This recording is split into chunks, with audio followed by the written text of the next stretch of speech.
السلام علیکم ورحمۃ اللہ وبرکاتہ۔ میں ہوں KGN میڈیا نیٹ ورک کے ساتھ اسد اللہ بلوچ، اور آج میرے ساتھ بڑے ہی معزز مہمان موجود ہیں جو حافظ قرآن بھی ہیں اور قاری اسکالر محمد عبداللہ احسان صاحب ان کا نام ہے۔ السلام علیکم سر۔ وعلیکم السلام ورحمۃ اللہ وبرکاتہ۔ تو آج ہم ان سے کچھ رمضان کے حوالے سے سوالات کریں گے۔ یہ ایک اسپیشل پروگرام ہے جو 10 دن آخری عشرہ آنے والا ہے، جو اس میں لوگ غلطیاں کرتے ہیں، لوگوں کو پہچان نہیں ہے کہ ان میں کرنا کیا ہے، لوگوں کو معلوم نہیں ہے رمضان کو ہم نے کس طرح گزارنا ہے۔ تو آج ہم اس پر گفتگو کریں گے۔ تو سر میرا آپ سے پہلا سوال یہ ہے کہ اکثر مسلمان یہ چیز نہیں سمجھ پاتے کہ رمضان کا اصل مقصد ہے کیا؟ جی، بسم اللہ الرحمن الرحیم۔ سب سے پہلے تو میں آپ کا شکریہ ادا کرتا ہوں جی سر کہ آپ نے یہ خوبصورت پروگرام جس کا آپ کے ذہن میں آئیڈیا آیا جی سر کہ لوگوں تک رہنمائی جائے۔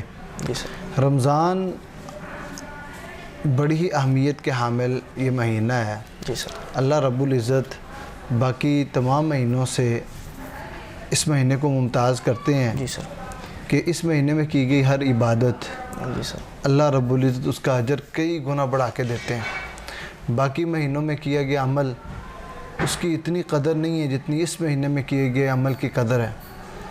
اور یہ مہینہ کوئی عام مہینوں کی طرح نہیں ہے، اس کو خاص اہمیت حاصل ہے۔ وہ اہمیت کس لحاظ سے کہ یہ قرآن کا مہینہ ہے۔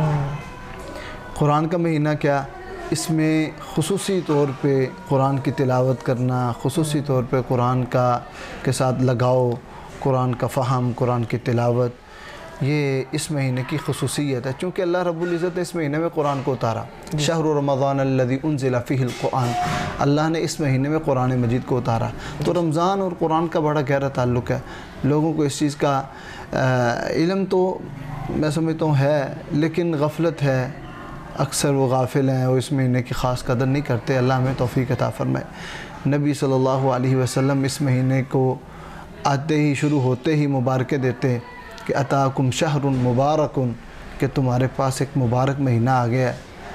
پھر یہ کہا جاتا ہے یا باغی الخیر اقبل، یہ اللہ کی طرف سے یہ اعلان کروایا جاتا ہے، منادی پکارنے والا یہ پکار کے یہ اعلان کرتا ہے، اے خیر کے متلاشی آگے بڑھ، خیر کے لیے آگے بڑھ، خیر کو حاصل کر، نیکی کر۔ اور وہ یا باغی الشر اقصر، اے شر کو تلاش کرنے والے یا برائی کرنے والے باز آ جا، رک جا۔ تو یہ مہینہ بڑی خاص اہمیت کے حامل ہے۔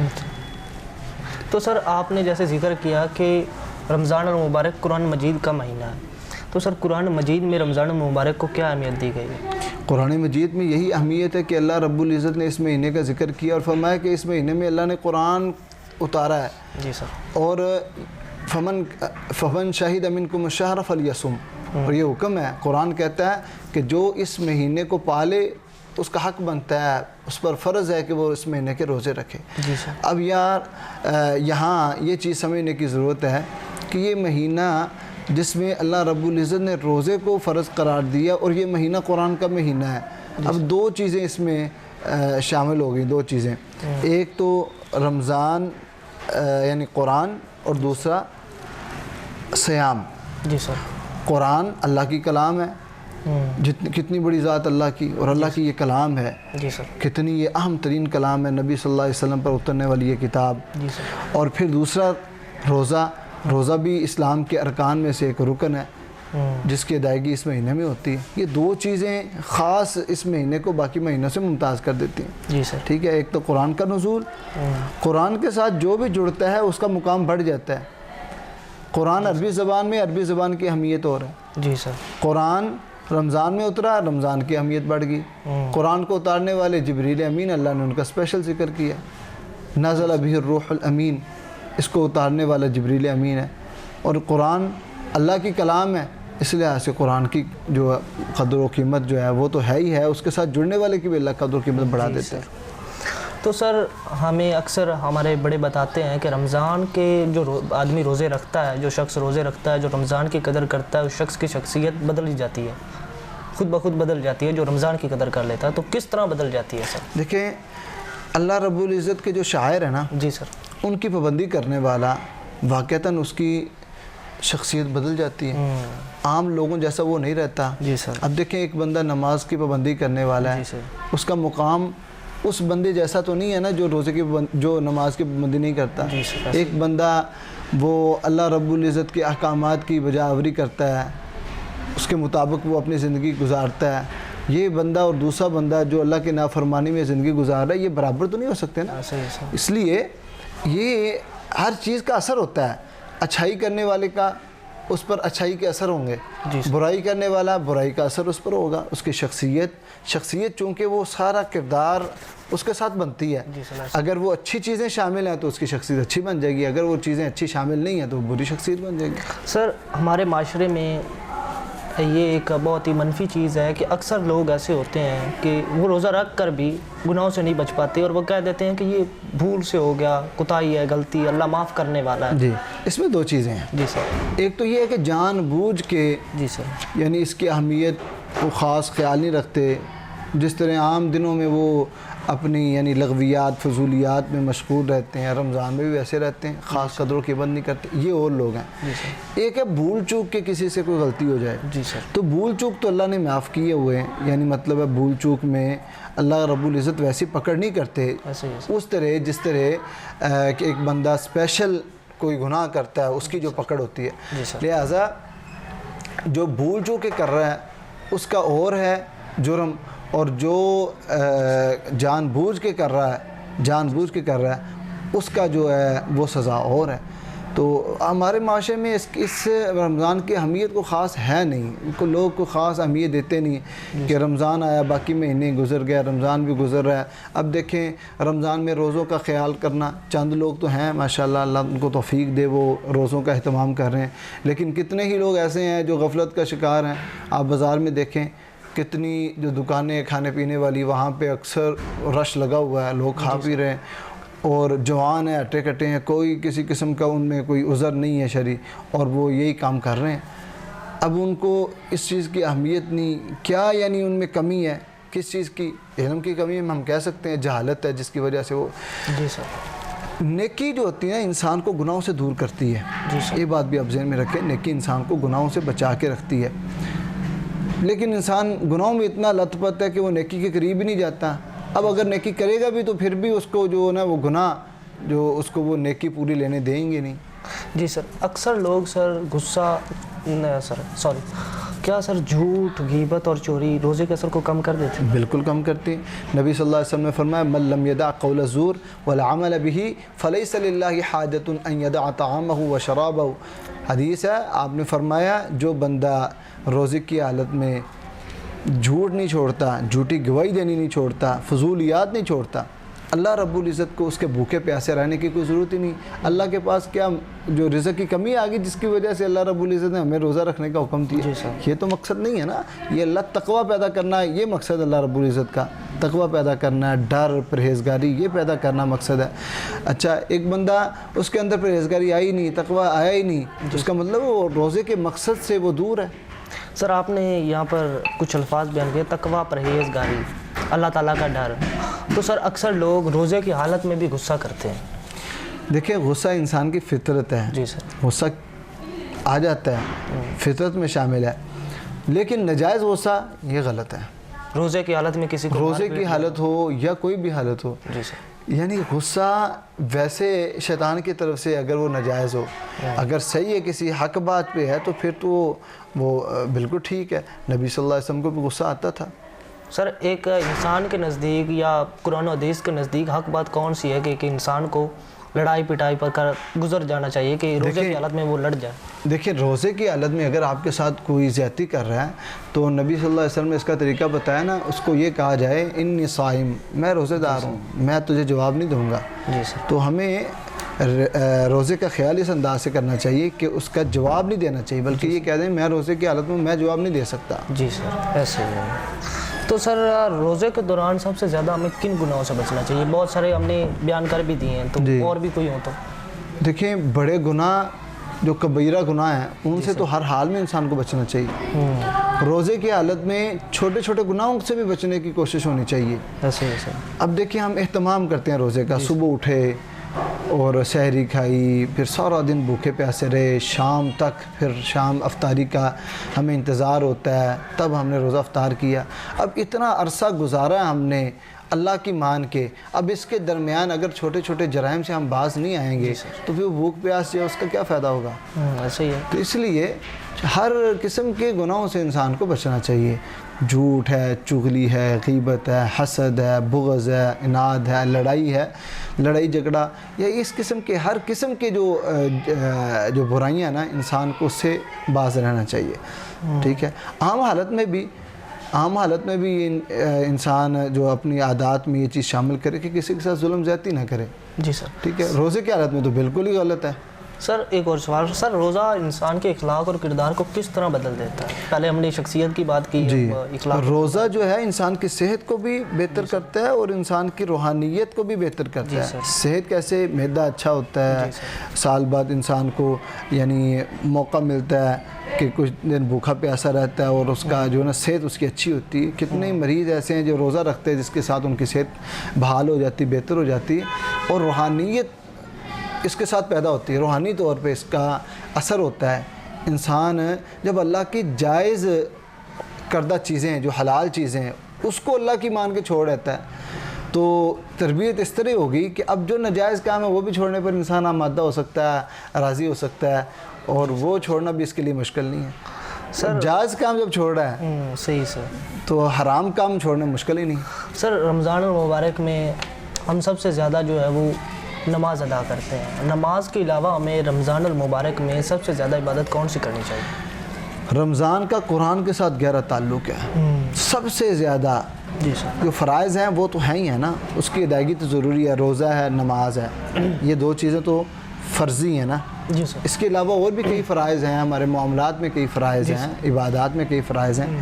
اس کے ساتھ ساتھ جو اضافی رمضان کی جو اہتمام میں چیزیں آتی ہیں، اس میں قرآن کی تلاوت ہے۔ قرآن کی کثرت سے تلاوت کرنی چاہیے، جتنا ہو سکے انسان جتنا ٹائم ملے قرآن کی تلاوت کی جائے۔ آپ سلف صالحین کا دیکھیں تو وہ سارا دن قرآن کی تلاوت کر رہے ہیں، ساری رات قرآن کی تلاوت کر رہے ہیں۔ امام شافعی کے حوالے سے آتا ہے، امام ابو حنیفہ رحمہ اللہ کے حوالے سے آتا ہے، 60 دفعہ قرآن پڑھ رہے ہیں، 40 مرتبہ قرآن ختم کر رہے ہیں رمضان میں۔ جی سر۔ اور باقی امام مالک کے حوالے سے بھی آتا ہے کہ ان سے کوئی بندہ آ کے مسئلہ پوچھ رہا ہے، وہ کہتے ہیں بھائی مسئلہ کیوں پوچھ رہا ہے، قرآن کی تلاوت کرو، قرآن کا یہ مہینہ ہے، درس حدیث کا سبق وہ بند کر دیتے اسے قرآن کی تلاوت کرنے کے لیے۔ یعنی امام بخاری آپ دیکھ لیں کہ 41-42 مرتبہ رمضان میں قرآن مجید ختم کرتے تھے۔ تو یعنی سب سے اہم جو انسان کو کام کرنا چاہیے رمضان میں وہ قرآن کی تلاوت ہے، اور اس کے ساتھ ساتھ جو اہم کام نبی صلی اللہ علیہ وسلم نے ذکر کیے ہیں، سیام اور قیام، دن کا روزہ اور رات کا قیام۔ آپ نے فرمایا جو رات کو قیام کرتا ہے رمضان میں، اللہ اس کے سابقہ سارے گناہ معاف کر دیتے ہیں۔ جو دن کا روزہ رکھتا ہے رمضان میں، سارے رمضان روزہ رکھتا ہے، اللہ اس کے سارے سابقہ گناہ معاف کر دیتے ہیں۔ یہ اہم ترین عمل ہے، اس کے بغیر رمضان اس کی کوئی قدر۔ جی سر ایسے سر ہمارے یہاں تیسرے نمبر پر رمضان میں جو سب سے زیادہ عبادت کی جاتی ہے وہ ہے تراویح۔ تو سر کیا اسلام میں تراویح سنت ہے؟ حضور اکرم صلی اللہ علیہ وسلم نے بڑھائی، کس نے شروع کی، اور یہ کیوں اہم ہے؟ یہ سوال جو ہے نا کہ فرض ہے سنت ہے، یہ سوال ہمیں کرنا ہی نہیں چاہیے۔ جی سر۔ نبی صلی اللہ علیہ وسلم نے پڑھی یا نہیں پڑھی ہے؟ آپ نے پڑھی، تو پھر سنت فرض کا کیا مطلب ہوا؟ جی سر۔ اکثر سر وہ دلیلیں مانگ لیتے ہیں، اکثر فرقوں میں بھی اختلافات پایا جاتا ہے۔ چلیں اختلافات کو چھوڑیں، جی سر، ہم تو فضائل کی طرف آ رہے ہیں۔ ہمارے پاس نیکی ہیں کون سی پہلے؟ ٹھیک ہے، ہمارے پاس نیکی ہیں کون سی؟ نبی صلی اللہ علیہ وسلم اس عبادت کو کثرت سے کر رہے ہیں، صحابہ کثرت سے کر رہے ہیں، سلف صالحین کثرت سے کر رہے ہیں۔ اللہ کے نبی اس کی فضیلت کیا بیان کرتے ہیں؟ آپ فرماتے ہیں جو رمضان کا قیام کرتا ہے اللہ اس کے سابقہ سارے گناہ معاف کر دیتے ہیں۔ اب ہمیں گناہ معاف کروانے نہیں ہیں، ہم پوچھ رہے ہیں کہ فرض ہے یا یہ نفل ہے۔ تو اگر نفل ہوگا تو چھوڑ دیں گے، اگر نفل ہوگا سنت ہوگا تو چھوڑ دیں گے؟ نہیں بھائی، اس طرح سوال ہی نہیں کرنے چاہیے۔ تراویح پڑھنی چاہیے۔ جو نہیں پڑھ سکتا مجبور ہے، یعنی مطلب اس کو کوئی عذر ہے تو ٹھیک ہے، اللہ رب العزت عذر کو قبول کرتے ہیں، لیکن جس کے پاس کوئی عذر نہیں ہے وہ کیوں چھوڑ رہا ہے؟ جی سر ایسے ہی ہے، اس کو چھوڑنا چاہیے ہی نہیں۔ تراویح کے بعد جو ایک اہم موضوع ہے وہ ہے فطرانہ ادا کرنا۔ ہاں، فطرانہ. فطرانہ ہمیں کیسے ادا کرنا چاہیے, کن کو دینا چاہیے؟ جی. فطرانے کے حوالے سے کیا ہے آپ کے یہاں؟ یہ صدقہ فطر اسے کہتے ہیں. صدقہ ویسے فرضی جی سر اور نفلی دونوں پر صدقے کا لفظ بولا جاتا ہے. جو انسان مال جو نکالتا ہے نا, فرضی کے لیے ہم لفظ زکوٰۃ استعمال کر دیتے ہیں کہ زکوٰۃ ادا کرنا ہو, اور نفلی کے لیے صدقہ ہم کہہ دیتے ہیں. صدقہ دو طرح کا ہوتا ہے, ایک مال کا ہوتا ہے, ایک جان کا ہوتا ہے. مال کا صدقہ جو ہوتا ہے اسے زکوٰۃ کہتے ہیں یا عام صدقہ نفلی. اور اگر وہ جان کا ہو, نفس کی طرف سے ہو, تو اسے کہتے ہیں صدقہ فطر. جی سر. جسے ہم فطرانہ بھی کہتے ہیں ہم. جی. تو صدقہ فطر یہ فرض ہے. جی سر. ہر جس کے پاس ایک وقت دو وقت کا کھانا موجود ہے اس پر ان صدقہ فطر فرض ہے. ہاں, اس نے وہ ادا کرنا ہے. تو اس کا وقت یہ ہے کہ عید چاند دیکھنے کے بعد عید کی نماز سے پہلے ہم نے ادا کرنا ہے. ہاں, اور ایک فرد کی طرف سے ایک سا یہ ایک پیمانہ ہے. سا عرب میں پیمانہ, یہ اس کا وزن میں اختلاف ہے, 2.25 کلو 2.5 کلو, کیونکہ ہر جنس کا وزن اپنا ہوتا ہے. یہ پیمانہ ماپ مراد ہے, وزن مراد نہیں. اس وجہ سے گندم کے وزن میں ہی فرق ہوتا ہے. اگر اس ماپ میں گندم ڈالی جائے تو کوئی 2.5 کلو بھی ہو جاتی ہے, کوئی 2.25 کلو ہو جائے گی, 2 کلو بھی ہو جائے گی. کھجور ڈالی جائے تو اس ماپ میں اس کا وزن اور ہوتا ہے. تو ایک سا اپنا جو آپ کا نا اوسطی ما تطعمون, جو تم کھاتے پیتے ہو, تمہاری جو خوراک ہے اس میں سے ایک سا وہ دینا ہے گھر کے ہر فرد کی طرف سے, خواہ چھوٹا ہے خواہ بڑا ہے, خواہ عید والی رات پیدا ہونے والا بچہ ہے, عید سے پہلے پیدا ہونے والے ہر بچے کی طرف سے بھی وہ ادا کرنا ہوگا. کرنا کسے؟ فقراء کو, مسکین کو. تو ان مساکین کا یہ طعمۃ للمساکین, یہ مسکینوں کو کھلانا, ان کی اس خوشی میں ان کو شامل کرنا, یہ مقصد ہے اس کا. تو صحابہ کرام سے ویسے ثابت ہے 1-2 دن پہلے بھی وہ صدقہ فطر نکال دیا کرتے تھے. لہٰذا ہاں 1-2 دن پہلے بھی کوئی 27ویں 28ویں کو نکال دے, گھر کے افراد کی طرف سے جتنا بنتا ہے, کسی غریب کے گھر وہ اتنا راشن دے دے. یا اس کی بہتر تو یہی ہے کہ اس کے جنس سے نکالا جائے, چاول دے دیے جائیں, آٹا دے دیا جائے, کھجور ہے وہ دے دی جائے, یا جو بھی خوراک میں گندم استعمال ہو رہی یہ دے دیا جائے. اگر یہ نہیں ہے تو وہ بھی خود خرید کے کھاتا ہے ساری چیزیں, آٹا بھی خریدتا ہے, سارا کچھ خریدتا ہے, تو وہ پیسے بھی دے سکتا ہے. سر آپ نے ذکر کیا فطرانے میں مسکین کا, تو ہمارے معاشرے میں کوئی زیادہ تر تو ایسا ہی ہے کہ کوئی مسکین بننا نہیں چاہتا. مسکین خود نہیں نا بتاتا کہ میں مسکین ہوں, اور کوئی یہ دوسروں سے یہ کلوانا بھی نہیں چاہتا کہ میں مسکین ہوں, مجھے ضرورت ہے, کیونکہ وہ مسکین ہے. تو سر ہم مسکین کی کیسے پہچان کریں, کیونکہ آپ نے کہا کہ مسکین کو دینا ہے؟ جی, فقیر کو دینا ہے اور مسکین کو دینا. فقیر اسے کہتے ہیں جس کے پاس کچھ بھی نہیں ہے. کچھ بھی نہیں. ہاں, ہمیں پتہ ہے, ہمارے خاندانوں میں کئی, ہمارے محلے میں ہمیں اس چیز کا یعنی ہر وقت معلومات رکھنی چاہیے. جی سر. صرف اپنا ہی انسان کو نہ ہو, بلکہ معاشرے کا بھی پتہ ہو. جی سر. یہ ہم مسئول ہیں ان کے, ہمیں پتہ ہو کہ ہمارے آس پاس کئی فقیر ہیں, کئی مسکین ہیں جن کے پاس ایک وقت کا کھانا نہیں ہے. تو ہمیں سارا سال ان کا خیال کر رکھنا چاہیے.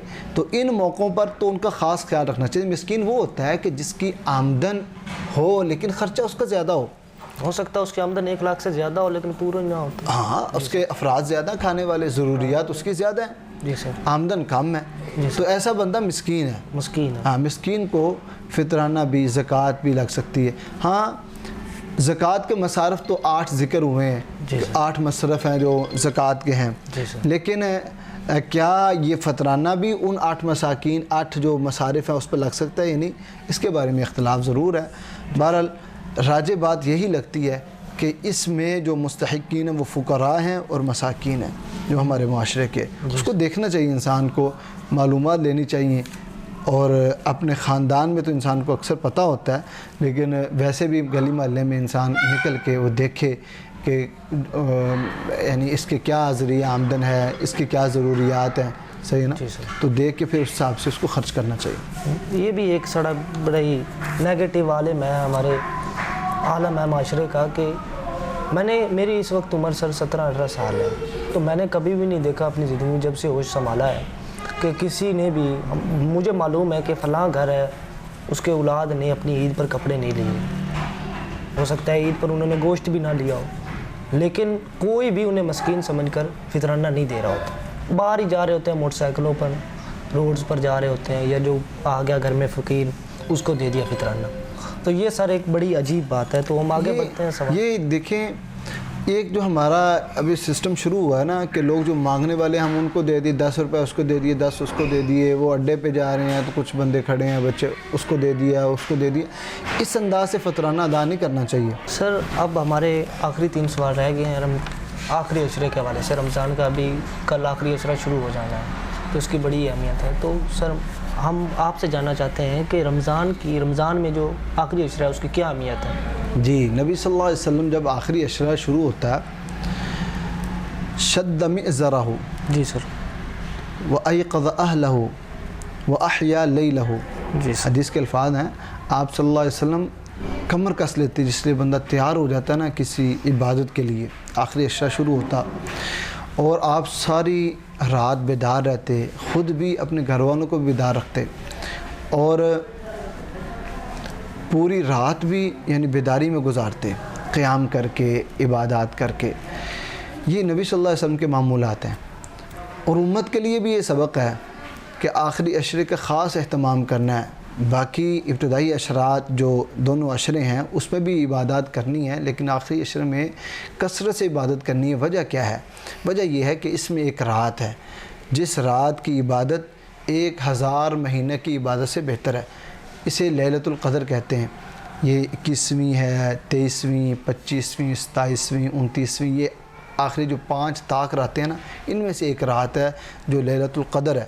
جی سر، اور اس کی جو فضیلت میں نے ذکر کی 83 سال کی عبادت سے زیادہ ہے۔ 83 سال کی عبادت۔ اب دیکھیں 1000 مہینے وہ اتنے سال بنتے ہیں، تو ایک رات کی عبادت اس قدر اہمیت کی حامل ہے۔